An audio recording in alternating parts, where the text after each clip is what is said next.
Obsèques d'Émilie Dequesne, le dernier adieu bouleversant de sa fille Mila au crématorium.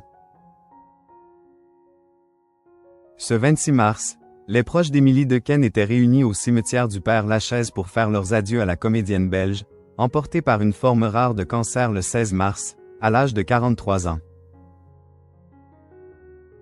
Au cours de la cérémonie, sa fille, Mila, lui a rendu hommage en chanson.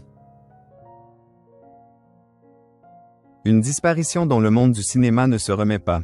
Émilie Dequesne, c'est une filmographie de 25 ans, marquée par des succès comme Rosetta, Le Pacte des loups ou À perdre la raison.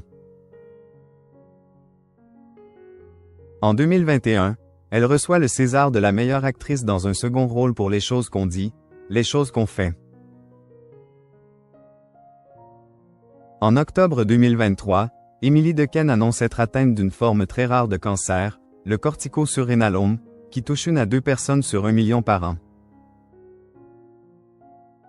Après une rémission complète en avril 2024, le cancer revient en décembre. L'actrice, qui avait annoncé son intention de ne pas se laisser faire, est décédée des suites de la maladie ce 16 mars.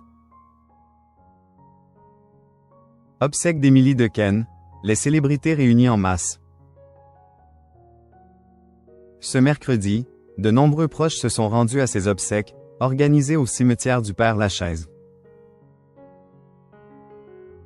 Alors que plusieurs personnalités avaient fait le déplacement, Virginie Efira, Emmanuel Béard, Alex Lotz, Jérémy Renier, Cécile Cassel, les frères Dardenne, pour n'en citer que quelques-uns, la famille d'Émilie Dequesne était, elle aussi, présente à la cérémonie.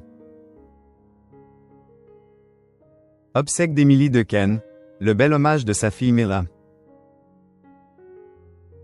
On retrouvait notamment les parents de cette dernière ainsi que Michel Ferracci, qui partageait la vie de l'actrice depuis 2008, venu avec ses 2 fils, Enzo et Maël, nés d'une précédente relation. Mila, 22 ans, la fille unique d'Émilie Dequesne, a quant à elle rendu un bel hommage à sa maman, en chanson.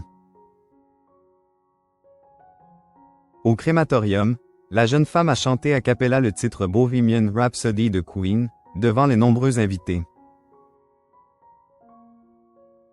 Une scène émouvante qui succédait à l'arrivée du cercueil au crématorium, là aussi en musique. C'est d'abord avec la célèbre chanson de Philippe Châtel, Émilie Jolie, que l'actrice a été transportée jusqu'au bâtiment, avant que ne résonne le titre Dans les yeux d'Émilie, de Joe Dassin.